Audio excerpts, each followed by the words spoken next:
Selamat malam pendengar dan juga pemirsa RRI Net. Assalamualaikum warahmatullahi wabarakatuh. Dan tentunya ini masih dalam nuansa tahun baru. Ya. Segenap kru obrolan budaya RRI Jember mengucapkan selamat tahun baru 2021. Semoga semua harapan baik tercapai di tahun ini. Ya. Obrolan budaya malam hari ini bersama RRI Jember dan kami berdua, saya Ginuk Mujayati. Saya Cak Gemol, jadi Gemol-gemol. Dan obrolan budaya ini didengarkan di Programa 1 RRI, kemudian juga bisa dilihat yang Anda dengar di Betul. RRI Net.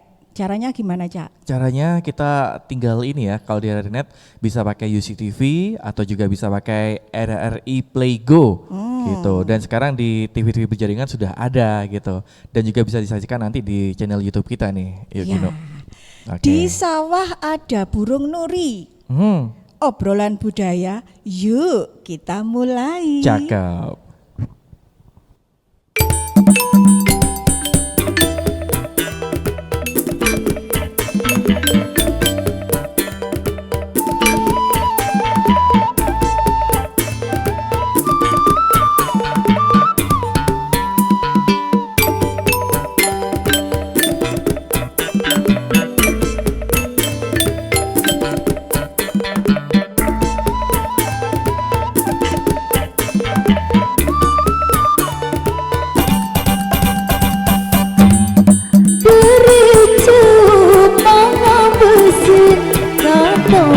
Putus ageng pernah macem berhenti pikir sesat samare ketengah bersakere nuru angin seraja ombak nagatan aku berganti nolokat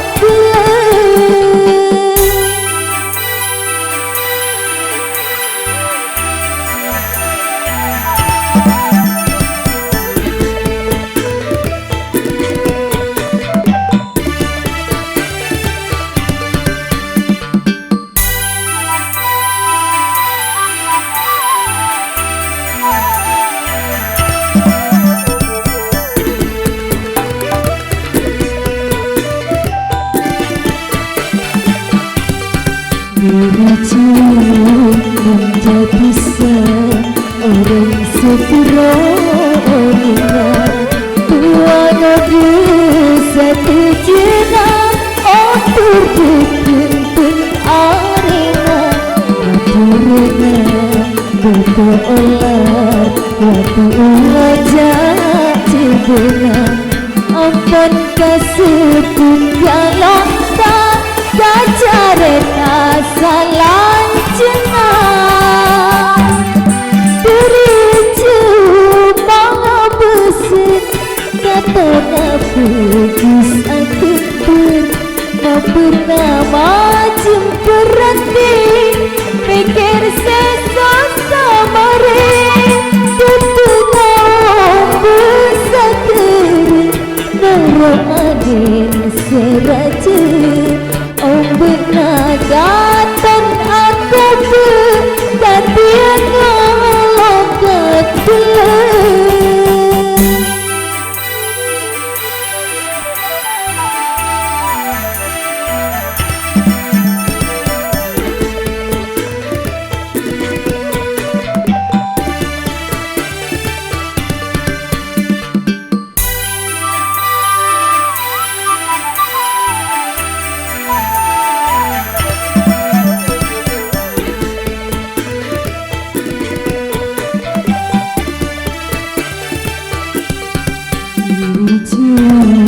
menjadi seorang seterusnya tuang satu jena otur dikempun arena aturnya berdolar waktu ulajak cibuna ampun kasebut kalau tak kacareta salah jenah derita bagus atemper mau bernama Jemberante pikir seso samare di tengah ombak satere noro angin seraja ombak nagaton aku berganti ngolok aku.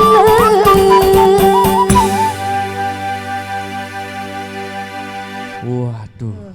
Suarane Mbak Lulu. Oh, namanya Mbak Lulu. Iya, Mbak Lulu Waduh. Marta. Burung kepodang suaranya nyaring. Terus? Iso nyawang tapi rasa nyanding.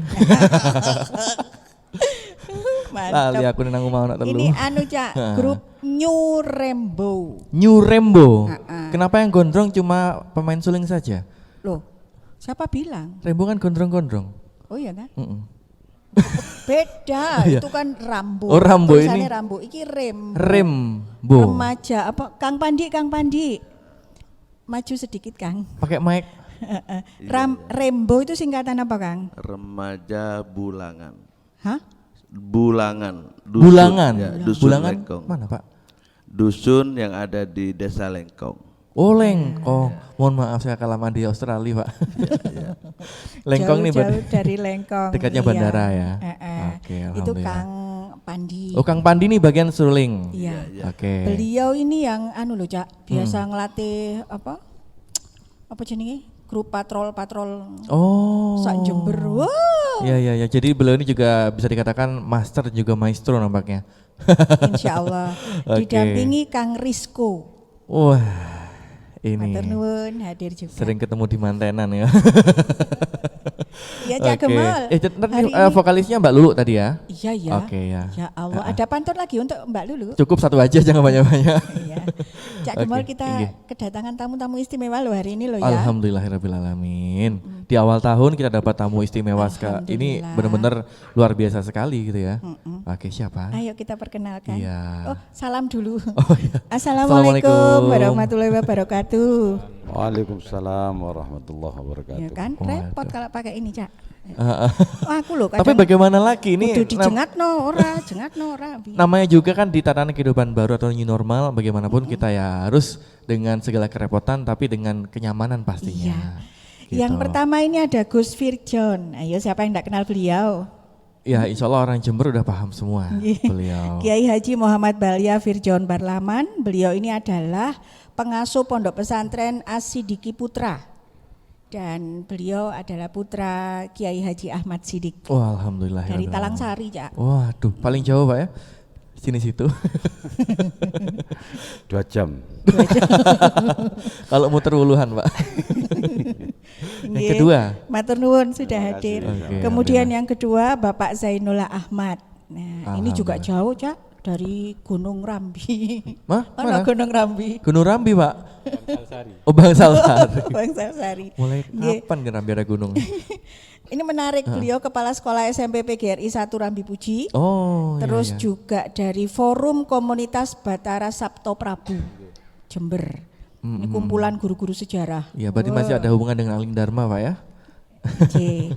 Kemudian penulis buku, bukunya macam-macam mulai dari menelusuri jejak Jember, nggih. Terus yang terbaru itu kenapa, Pak? Bersama Pak Kajari.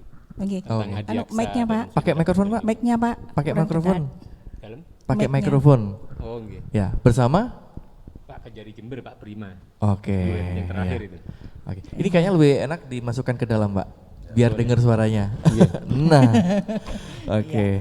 Nggih. Saya kemarin juga tertarik yang babat Bumi Bumi Sadeng yang terbaru ya, sejarah Jember terbaru. Saya kelahiran Sadeng, Pak. Iya. Boleh.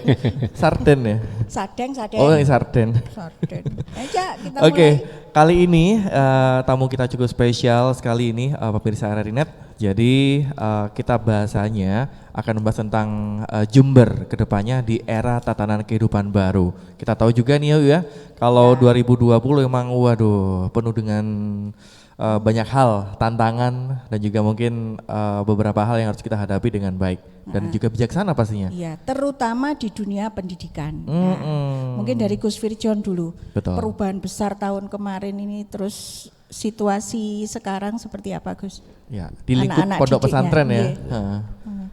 Iya, terima kasih. Jadi yang pertama ini tentu yang dirasakan ini oleh anak-anak didik kami, ini rasa rindu untuk bertemu dengan sesama teman, rindu bertemu dengan guru dan sebagainya. Tetapi karena situasi dan kondisi masih seperti ini, sehingga tahun kemarin itu sama sekali tidak bisa dirasakan keceriaan anak-anak. Dan yang kedua, kami juga prihatin ketika kemudian ada sebagian dari anak didik yang ternyata tidak bisa melakukan daring karena keterbatasan sarana, seperti HP tidak punya HP atau listriknya belum ada dan sebagainya itu. Jadi untuk akses internet, untuk akses data dan sebagainya ini ada kendala. Karena itu kami berharap mudah-mudahan di tahun baru 2021 ini situasi ini segera bisa diatasi dan syukur kalau kemudian berakhir. Nah, itu harapan kita semuanya. Berarti tantangannya memang cukup besar ya, apalagi dunia Iya. pondok pesantren juga. Betul.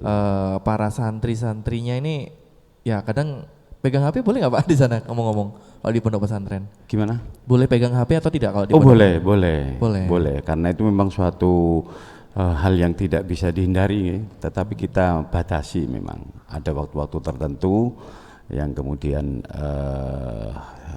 tidak boleh menggunakan HP, terutama dari maghrib sampai isya. Nah, setelah itu bisa menggunakan HP lagi. Oke, tapi di era pandemi seperti ini memang bagaimanapun tetap paling enak itu bertatap muka secara langsung ya. Iya, ya, karena dari sisi keberkahan, mohon maaf, dari sisi keberkahan ini ketika hadir di satu majelis sehingga bisa bertatap muka antara murid dengan guru, ini ada keberkahan tersendiri. Nah, berbeda ketika kemudian dari jauh, sama seperti kita hari ini. Ini kalau kita dalam satu majelis seperti ini kita bisa bertatap muka, bisa lebih merasakan energi-energi positif itu bisa saling merasakan gitu loh. Tapi kalau kemudian melalui daring ya hal yang biasa mereka lakukan ini dan mereka rasakan ini tidak bisa lagi dirasakan. Di pondok pesantren sendiri otomatis santri-santri kondur semua gitu nggih? Sebagian besar pulang, iya. besar pulang karena mereka lebih merasa enjoy dengan keluarganya atau bagaimana ya. Di samping itu juga keluarganya juga akan lebih merasa bisa mengawasi anak-anak didiknya gitu. Sehingga yang tinggal sekarang ini hanya beberapa mahasiswa yang tingkatannya mahasiswa yang masih ada. Untuk yang sekolah SD, SMP dan setingkat SMA ini banyak yang pulang.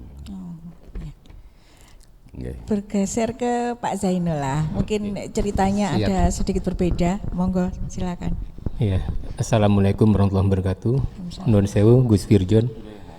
Iya, memang situasi pandemi atau kata orang Jawa gebluk seperti ini membuat insan-insan pendidikan begitu sedih dan prihatin sekali. Tanpa kecuali saya pribadi selaku kepala sekolah ini merasakan bagaimana situasi sekolah yang sudah redup, kemudian bangku-bangku bercendawan, lalu kemudian juga bahkan cerita-cerita banyak yang mengatakan sekolah sekarang sudah diganti oleh hantu-hantu yang gentayangan katanya sebagai pengganti murid.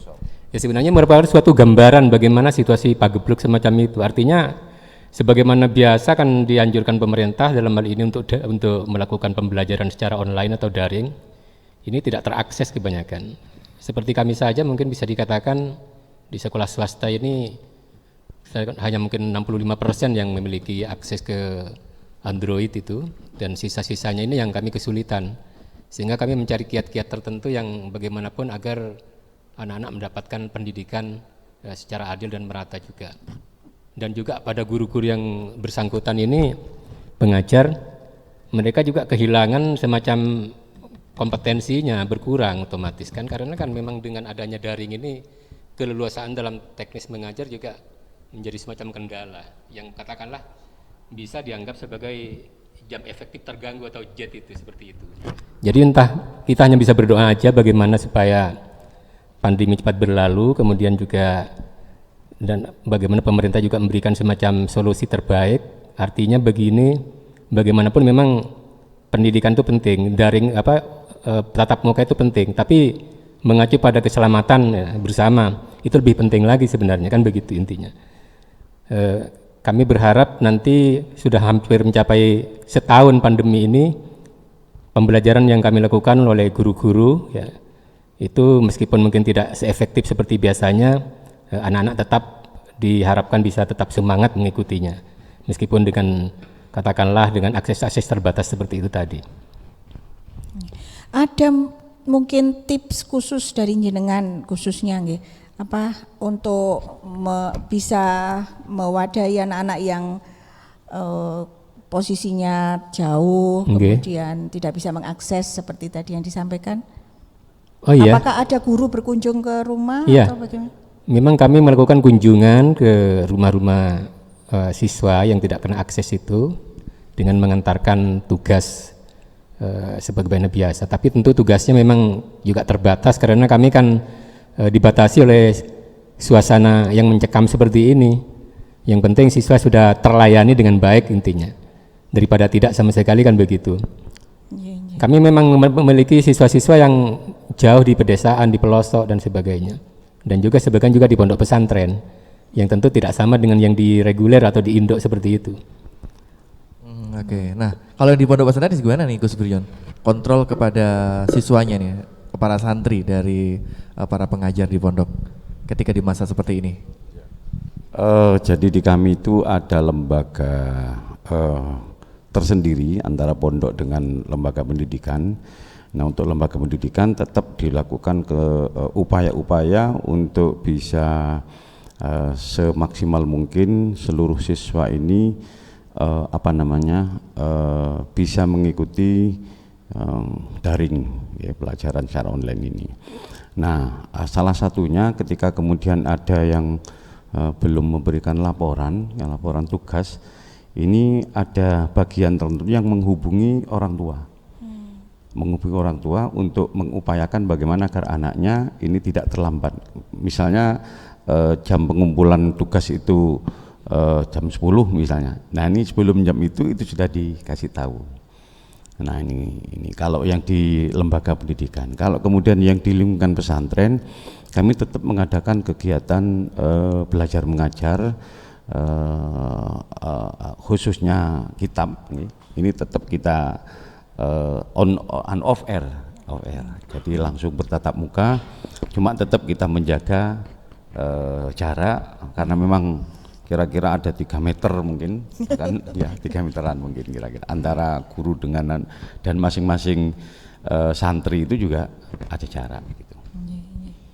Memang suasana 2020 mencekam luar biasa. Nah, sekarang kita juga mencekam rasanya aja.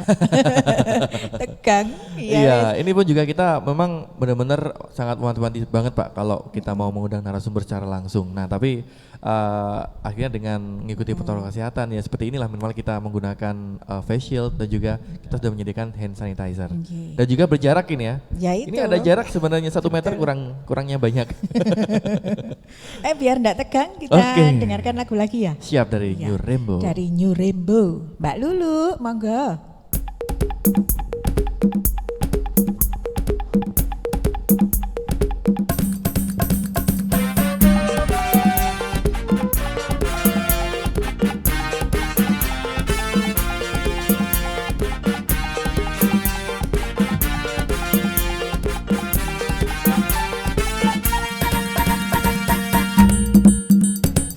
Daerah yang membanggakan, terus meningkatkan pembangunan.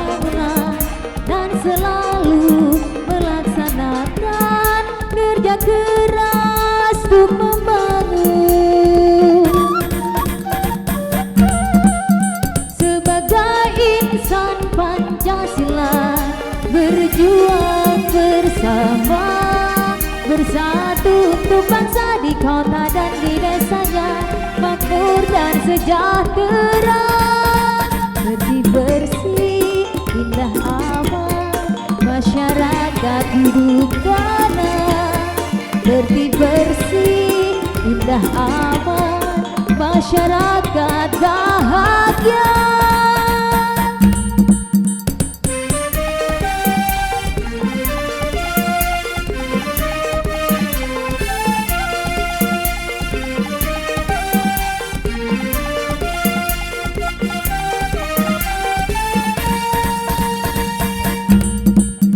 Jember daerah yang membanggakan, terus meningkatkan pembangunan dan selalu melaksanakan kerja keras untuk membangun.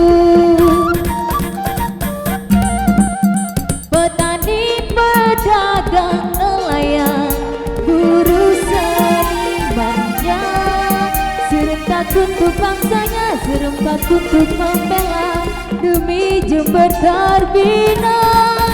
Tertib bersih, indah aman, masyarakat hidup tenang. Tertib bersih, indah aman, masyarakat bahagia.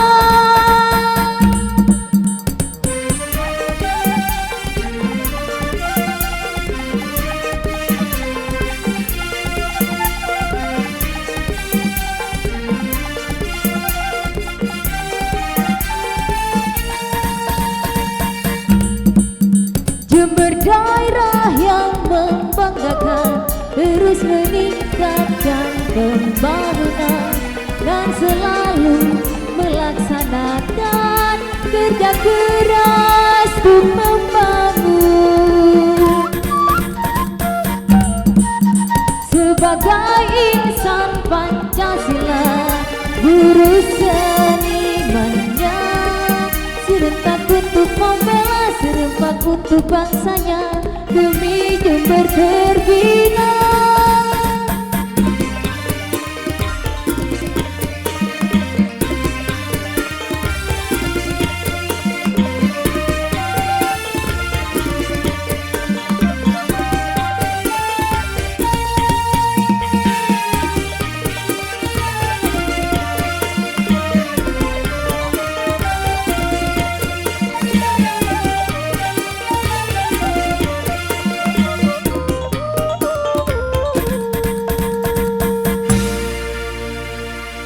Wow, tadi judulnya apa nih Pak?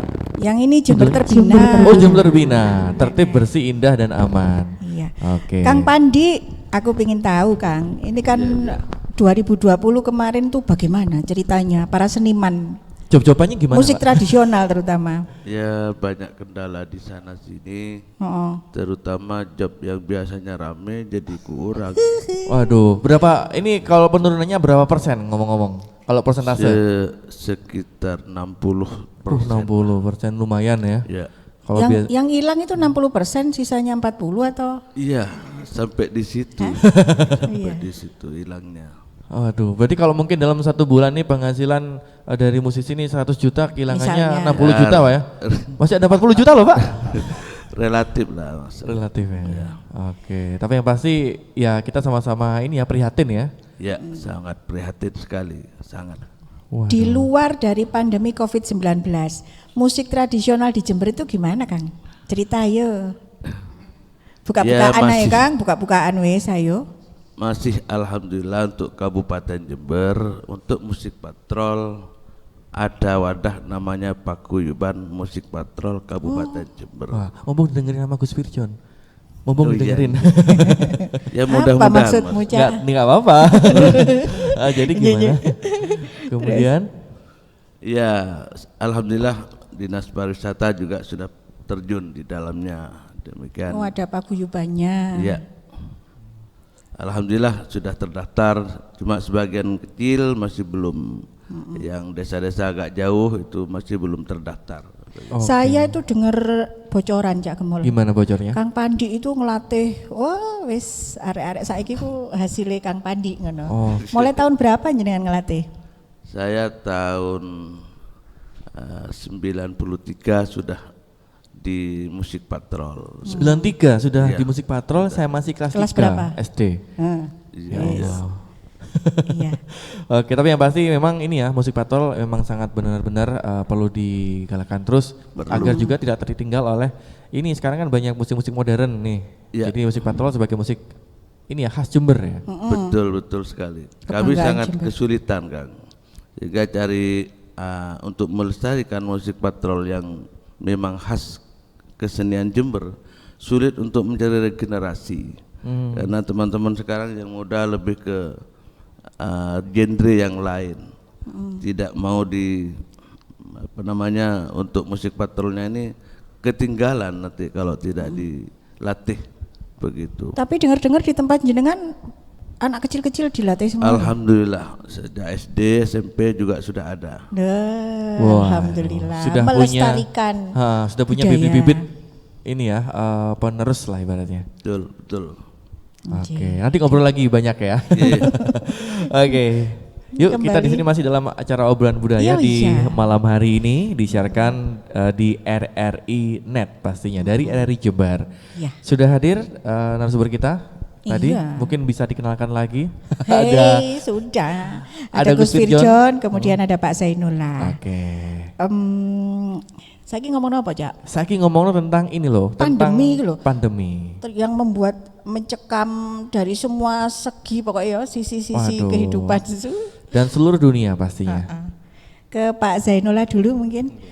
Kalau dari kacamata sejarah, pandemi itu kan kalau bahasa Jawanya pagebluk, nih, semacam Pagebluk, nggih. pagebluk. Itu sebenarnya kita sudah berapa lama sih kenalan dengan pagebluk itu?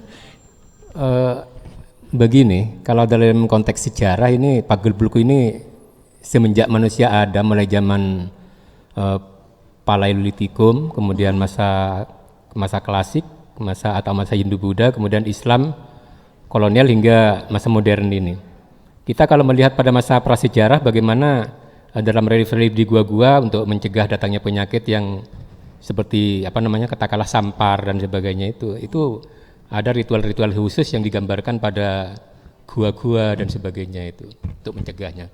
Kemudian pada masa klasik ini juga banyak beberapa inskripsi atau prasasti yang menggambarkan bagaimana ganasnya pagebluk itu. Sampai kemudian istilahnya itu pagi sakit, ya kan? Siang sudah mati, kemudian sore sakit, malam sudah mati, kan seperti itu. Ini pernah juga digambarkan dalam suatu kisah kitab Calon Arang, ya, Serat Calon Arang. Bagaimana contohnya adalah salah seorang pertapa sakti bernama Calon Arang. Dia juga bisa mengirimkan semacam wabah atau pagebluk untuk menyerang suatu kerajaan di Watan Mas, ya, Airlangga itu, sehingga rakyatnya juga semuanya menderita. Nah itu juga digambarkan dalam serat. Sehingga kemudian Raja Airlangga mengambil langkah untuk menyelamatkan rakyatnya. Dia kemudian mengundang seorang pertapa sakti bernama Empu Barada untuk menyelamatkan rakyatnya, yang kemudian Calon Arang ini dapat dikalahkan dan pagebluk dapat ditumpas seperti itu. Calon Arang itu daerah Kediri. Bagaimana? Calon Arang? Iya, Calon Arang itu kira-kira mungkin daerah Kediri Gurah itu sekarang daerahnya itu. Nah, Desa Gurah Gus itu. Firjon loh lama di Kediri. Iya. Oh. Tapi kalau cerita Calon Arangnya sendiri dari seratnya dari Bali, dibuat di Bali. Makanya di Bali itu kan ada namanya tari Calon Arang seperti itu. Itu gambaran pagebluk pada masa klasik. Sampai kemudian pada masa Islam kolonial, ini juga pagebluk selain juga berkembang dengan proses-proses alami seperti itu, ada juga yang diciptakan. Sebagaimana dalam cerita kisah Babatan Hajawi, itu juga musuh menyerang dengan senjata biologi atau biological warfare itu, menciptakan kuman, itu perang kuman, ya. Sebagaimana pernah dilakukan oleh Sultan Agung Hanyu Cokrokusumo ketika menaklukkan Surabaya. Nah, beliau itu kemudian mencemari, ya, pasukan-pasukan Mataram itu mencemari sungai dengan bangkai binatang, kemudian juga tumbuhan-tumbuhan yang mengandung racun dan sebagainya, sehingga kemudian rakyat Surabaya itu takluk di situ. Itu karena terjadi pagebluk semacam buatan seperti itu. Nah, halnya dengan COVID ini, saya kira ini juga masih kontroversi. Ada yang mengatakan memang alam, ada yang mengatakan buatan, kita tidak tahu juga seperti itu. Jadi dalam konteks sejarah ini sudah disebutkan, sampai pada masa kolonial ada flu Spanyol, kemudian penyakit pes di Malang pada awal-awal kemerdekaan seperti itu, semacam itu. Oke, jadi sejak zaman kerajaan pun Iya. sudah ada semacam ini gitu ya. Betul, Cuman iya. ya anggap aja sejarah biologi dan sebagainya. Betul. Apalagi Pak Gebluk juga orang Jawa mengatakan yang paling umum gitu ya. Jadi apa tadi Pak? Pagi sakit, sore sudah meninggal. Oke, orang tua mengatakan seperti itu Pak Gebluk Iya, pada zaman betul. dulu. Wah, jadi gitu yuk. Iya. Zaman Dan biyen ngono iku ya. macam-macam cara yang dilakukan untuk bisa bertahan ngono ya Cak. Iya. Toko Iya. sejarah mau ceritanya macam-macam Betul, kan. betul. Dalam tanda kutip seperti itu perebutan kekuasaan dan sebagainya. Nah, Waduh. sekarang kalau dari kacamata Gus Firjon. Secara Islami seperti gimana nih pandemi ini, Gus?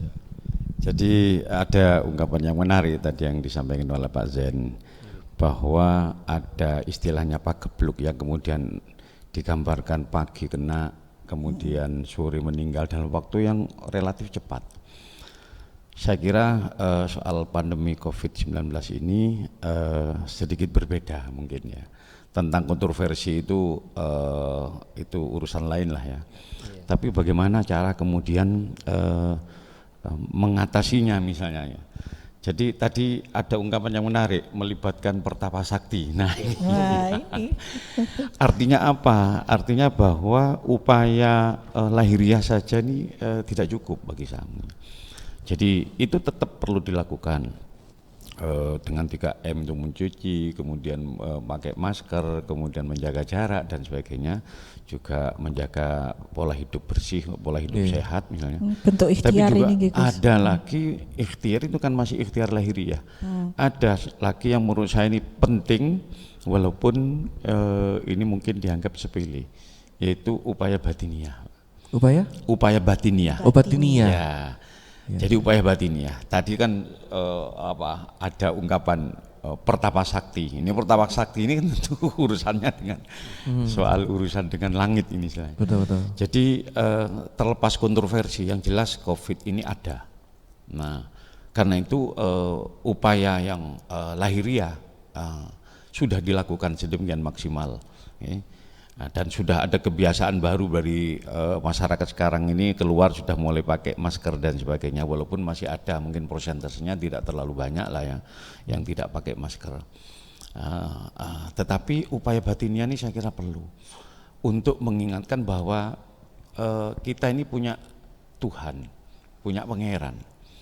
Nah, tentu kita kembalikan lagi kepada Yang Maha Kuasa. Nah, dengan bentuk apa? Misalnya berdoa, kemudian memperbanyak istighfar. Walhasil tobat nasional lah istilahnya. Ya, ini saya kira penting. Termasuk tempat-tempat yang berpeluang orang untuk melakukan kemaksiatan itu dikurangi. Walaupun sekarang ini sudah berkurang dengan sendirinya karena ada larangan berkumpul ya. Tapi dampaknya juga kepada kegiatan-kegiatan ritual keagamaan seperti di masjid, kumpul kemudian istighosa atau apa yang ini kemudian juga berdampak ketika hal itu kemudian dilarang misalnya. Jadi saya kira ada upaya yang harus dilakukan yang dipelopori oleh semua pihak ini, terutama dari pemerintah. Saya kira ada upaya, dan tokoh-tokoh masyarakat, tokoh-tokoh agama ada upaya untuk taubat nasional lah istilahnya gitu. Nah, apa nanti misalnya dalam sehari itu nanti misalnya dari jam sekian, jam 7 sampai jam setengah 8 misalnya, itu bersama-sama baca istighfar misalnya bagi yang umat Islam ya. Bagi yang umat lain itu terserah bagaimana permohonan kepada Tuhan mereka gitu ya. Nah, ini saya kira ini akan berdampak karena apa? 99% upaya lahiriah ini tidak akan ada artinya tanpa 1% berupa upaya batiniah itu. Karena kita yang mengatur, yang maha mengatur semuanya ini ada, yaitu Allah SWT, Tuhan yang Maha Esa. Nah, kita kembalikan lagi kepada Allah bahwa saya yakin ketika semua orang bersama-sama berdoa, ini powernya itu jauh lebih besar. powernya jauh lebih. Sekaligus ini menjadi introspeksi diri kita masing-masing agar kedepannya kita lebih berhati-hati lagi di dalam menjalankan kehidupan dan kehidupan ini. Ini saya kira agar sesuai dengan tatanan agama masing-masing itu. Terima kasih. Jadi emang itu ada yang mengatakan juga kalau memang kita sekarang mengikuti protokol kesehatan, batiniahnya juga diasah dengan bagus, akhirnya juga bisa menjadi imun juga ya, Gus. Iya, ya. Oke. Kalau ini gimana? Jadi gini, ketika kemudian ada upaya batiniah, ini ada semacam kekuatan mental, dan ini yang terus kemudian bisa meningkatkan imun. Di samping juga upaya lahiriah itu tadi. Iya. Jadi dua-duanya saya kira perlu untuk dilakukan. Sementara ini kan fokusnya yang banyak itu adalah lahiriah saja kan. Lahiriah. Iya. Nggih. Jadi seperti yang dibilang Pak Zainullah tadi bahwa kalau zaman dulu itu dicari mencari orang sakti. Pertapa sakti. Ya, pertapa ya, sakti. pertapa sakti. Nah, sekarang ini ya mencari jawaban dari langit ngaten nggih, Iya, Gus. ya itu tadi. Nggih, secara bersama-sama. Masalahnya kan tidak kelihatan kalau Iya. kemudian tadi misalnya menyebarkan apa tadi yang di sungai itu pencemaran dan sebagainya mungkin ya. Nggih, nggih. Nah, mungkin itu kemudian ya semuanya kan memang harus ada dua upaya ini. Iya. Upaya lahiriah dan upaya batiniah. Karena kita ini juga terdiri dari dua unsur ini, unsur lahiriah dan unsur batiniah ini. Saya kira dua-duanya harus dilakukan proteksi. Nah, gitu. Nah, ngomong-ngomong soal ini, Cak Gemol. Iya. Saya bayangkan Pak Zainullah habis ini bikin buku. Oh tuh, tentang pagebluk. Iya, pagebluk di Jember tahun ini. Bisa jadi ngaten nggih? Saya kira bisa saja kalau memang nanti dalam konteks terkait dengan sejarah, kita memang ingin membuat buku semacam itu. Karena buku tentang pandemi ini rupanya termasuk jarang. Pernah sih ditulis oleh orang-orang Belanda tentang flu Spanyol, kemudian penyakit pes di Malang, itu. Tapi untuk Jember masih belum. Tapi intinya mudah-mudahan semuanya rakyat Jember terhindar ya Gus ya dari penyakit yang dilaknat seperti ini. Ya juga ujian lah. Ya memang menarik kalau memang ada buku tentang pandemi seperti itu. Mohon doanya saja, semoga lancar. Oke. Dan juga bisa menjadi referensi nanti untuk generasi selanjutnya seperti apa bukunya nanti. Itu yang Siap, penting. Oke. Mungkin juga ada tulisan-tulisan nanti berikutnya tentang keluarga Talangsari, nggih Gus. Oh, menarik betul. Siapa menarik. tahu gara-gara ketemu ini loh. Betul. Nggih. Karena tulisan masih kurang itu. Iya. Saya rasa buku-buku yang ada saat ini yang bercerita tentang keluarga Talangsari itu masih lumayan kurang. Saya kira Ada komentarnya, Gus? Ya, itu saya kira nanti second opinion lah. Nanti artinya itu pilihan yang kesekian lah. Yang penting nih bagaimana mengatasi keadaan saat ini, saya kira itu. Dan juga banyak tokoh-tokoh di Jember ini tidak hanya Talangsari, saya kira yang layak untuk diangkat itu. Nggih. Tapi tadi sudah bisik-bisik ya, Cak. Gimana? Kita nggak dengar tapi ya. Wah, bisik-bisik tetangga nih ya. Oh iya nih, Gus, kemudian kalau sedikit membahas tentang masa-masa pandemi ketika zaman Rasulullah pun juga sudah jelaskan bahwa memang kita ini ya tidak boleh kalau ini ya masuki daerah kena wabah dan juga nggak boleh keluar dari daerah kalau apabila kita betul. kena wabah gitu ya. Itu kalau yang disebut dengan taun ya. Jadi seperti yang digambarkan tadi, begitu ganasnya, begitu cepatnya bereaksi, pagi kena, malam meninggal atau malam kena, paginya meninggal. Jadi kalau memang sudah ada wabah seperti itu di satu daerah, maka yang luar ini jangan masuk agar tidak ketularan. Yang sudah ada di dalam itu jangan keluar. Ini adalah upaya untuk pencegahan biar tidak menjadi penularan. Nah, tetapi saat ini kan kita kondisi di sini kan sulit untuk melihat itu karena ini sudah merata dan kebutuhan untuk hidup itu tidak bisa dihindari. Mereka yang ke pasar, mereka yang bekerja, kalau mereka sehingga harus kalau kemudian di rumah saja. Bekerja di rumah saja ini bagi yang sebagian kalangan mungkin ini bisa dilakukan. Tapi bagi sebagian yang lain yang harus ke sawah, ke pasar dan sebagainya, apalagi yang tidak punya ATM, Pak. Wah, Beloknya ke ATM. ini repot, kasihan ini. Karena kalau jadi petani nggak bisa kerjakan dari rumah, nggak bisa, Pak. Ya itu apa? Kalau misalnya bisa diremot dari rumah, wah, saya kira enak. Nyangkulnya cukup pakai aplikasi. Bisa. Sebentar, ini yang lucu jadinya Gus Wirjon ya. Harusnya kita berdua. Iya, boleh ini. Oke. Waduh, ya. Ya. Tapi itu tidak menutup kemungkinan loh, Mas. Karena sekarang ada pembajak ya, alat bajak. Itu yang dikendalikan remote lah ya. Wah, Nah, itu tidak menutup kemungkinan nanti suatu saat mungkin dari teknokrat di Jember, para ilmuwan di Jember misalnya bisa menciptakan seperti itu, cukup pakai aplikasi. Iya. Semacam apa namanya CCTV yang bisa dikendalikan dari Android misalnya. Dari pakai drone biasanya. Nah, pakai drone itu bisa saja terjadi. Jadi cukup di rumah. Saya tak membayangkan remote traktor. Bayu. Lo ada. Insya Allah ada. Insya Allah ada. Kalau ini nyemprot pakai pemupukan memang sudah ada, Pak, pakai drone seperti itu. Cuma kita tinggal tunggu Pak di Jember, semoga nanti bisa seperti itu ya. Ayo lagu-lagu lagi. Oke, kita siap pada New Rainbow yang kita siap dengan lagu New spesialnya. Rainbow.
ale gule tretan gule se paling kode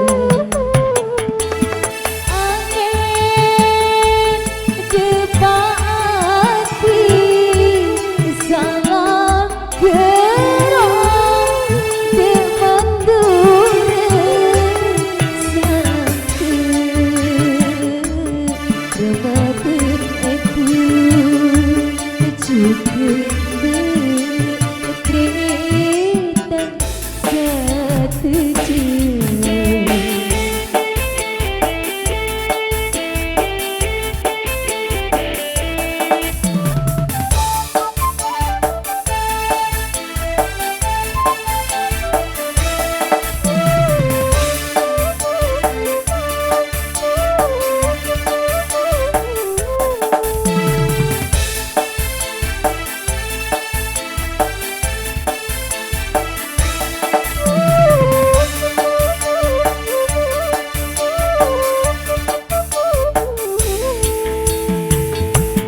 Sampernya jenggot Madura kopi konek tinar kancewa gelem seka adem bentang juk ngangkui binggal kelang sopona akalong maneh dendena tambah sederat di robulan pale bayadu celemesan pale rega du ceta jembal ngangkui adet maturena lagar patot kabedena putri putri dua gule tretan gule se paling kode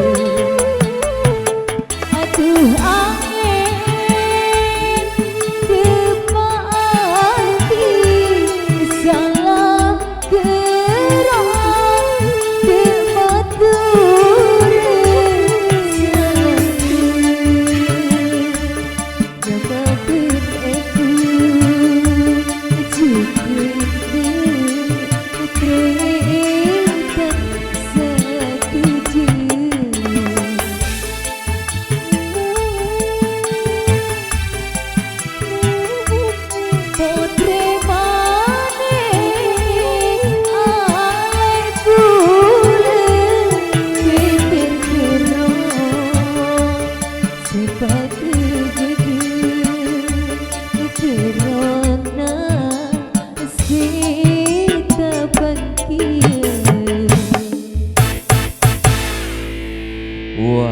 Lagunya Du Angin. Duh angin panjangnya.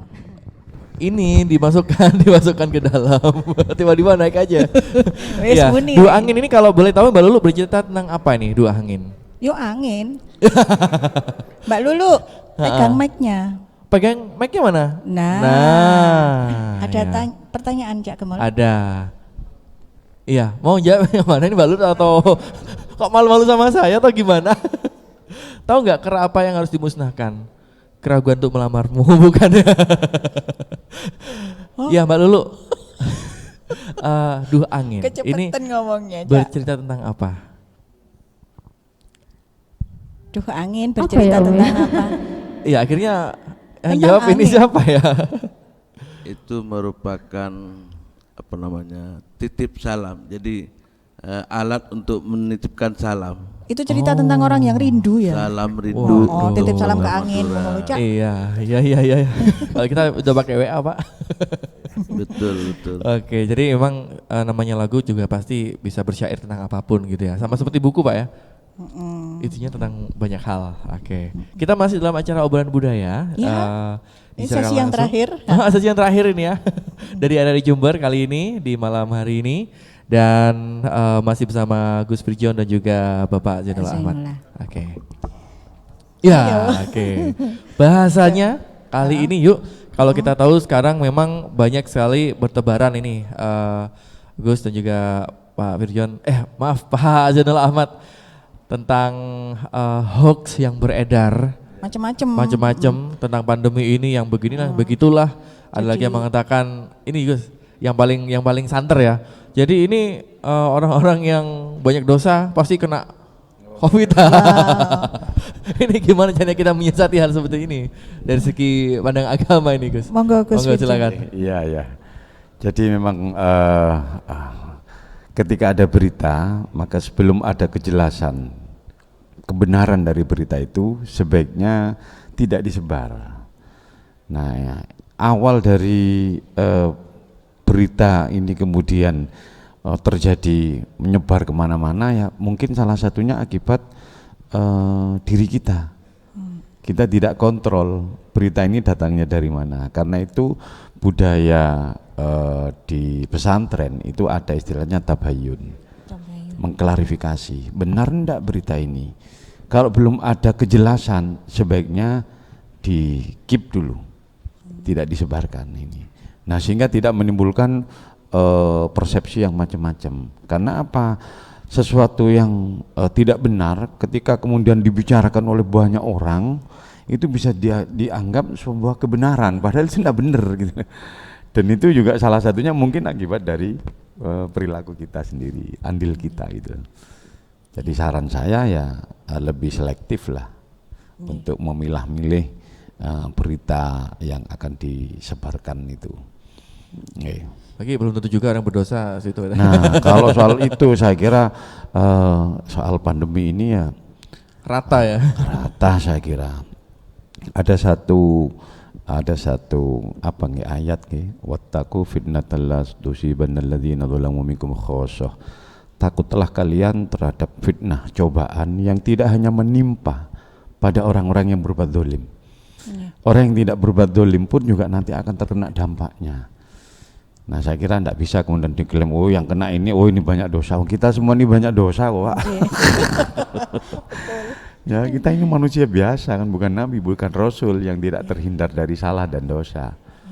Nah, Malah saya juga meyakini bahwa sakit itu bisa mengurangi dosa. ya ada juga memang. Satu, mengurangi dosa. Dua, kemungkinan mengangkat derajat. Asal orang itu sabar. Nah, sabar ini. Ya. Saya kira Masih kaitannya dengan hoax, geser ke Pak Zainul lagi. Oh ya, oke, monggo Pak Citra. Kalau dari literasi itu gimana Pak? Sekarang masyarakat kita kok bingung memang ya Cak ya, antara berita yang benar sama yang enggak, apalagi zaman sekarang ini. Sudah mirip-mirip dikit loh. Iya. Iya, memang situasinya sudah era digital seperti ini, kan era medsos ini justru banyak berkembang cerita-cerita hoax, ya ilusi dan sebagainya berlebihan. Dan bahkan kecenderungannya sudah kepada fitnah kan. Ya mungkin menurut Gus Firjon tadi kita untuk menanggapi menghindari hal demikian harus klarifikasi. Dalam bahasa pesantrennya mungkin tabayun ya Gus ya. Seperti itu. Jadi kita menghindari hal-hal semacam itu agar tidak menjadi fitnah kubro ya. Tanda-tanda zaman kan seperti itu.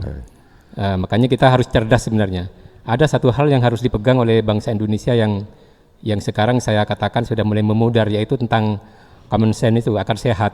Kalau kita menggunakan akal sehat, saya kira tidak akan gampang termakan seperti itu. Kan dalam nas sudah disebutkan ada dalil nakli, ada dalil akli. Nih akli kita yang pakai juga sekarang selain nakli kan begitu. Nah, saya kira untuk menghindari dan bertahan dari pandemi semacam itu. Jadi gelombang-gelombang lewat arus medsos ini memang kecenderungannya seperti itu. Apalagi dikaitkan dengan dunia politik, sudah makin gonjang-ganjing seperti sekarang ini. Kalau kita tidak pandai-pandai menggunakan akal sehat kan begitu.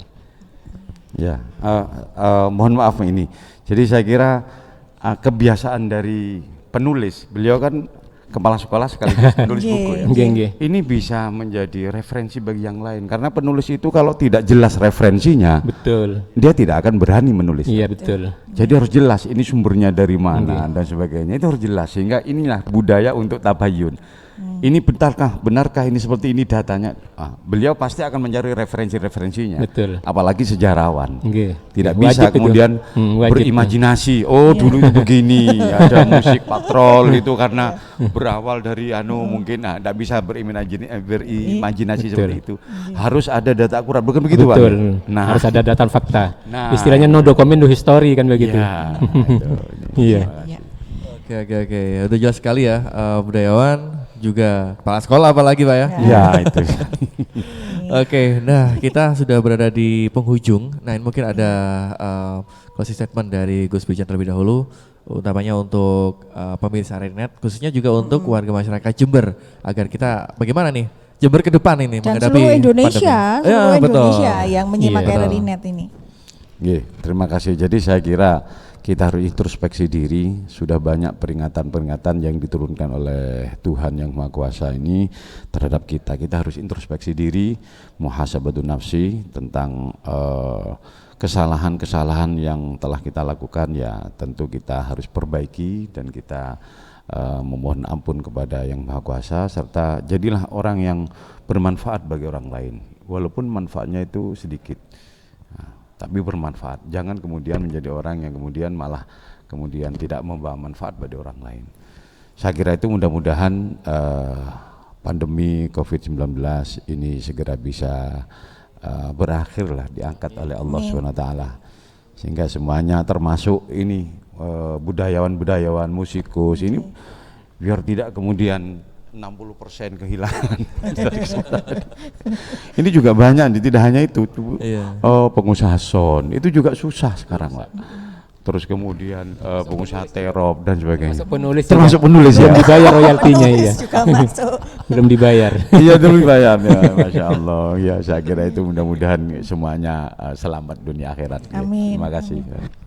Pak Oke, Zainullah, Pak Zainullah, mungkin silakan. Ya, harapan kita semoga pandemi ini cepat berlalu karena suasana mencekam ini sudah cukup lama kita rasakan, dan harapan kita khususnya kepada masyarakat Jember, kemudian juga rakyat Indonesia agar patuhlah kepada protokol kesehatan yang diterapkan oleh pemerintah.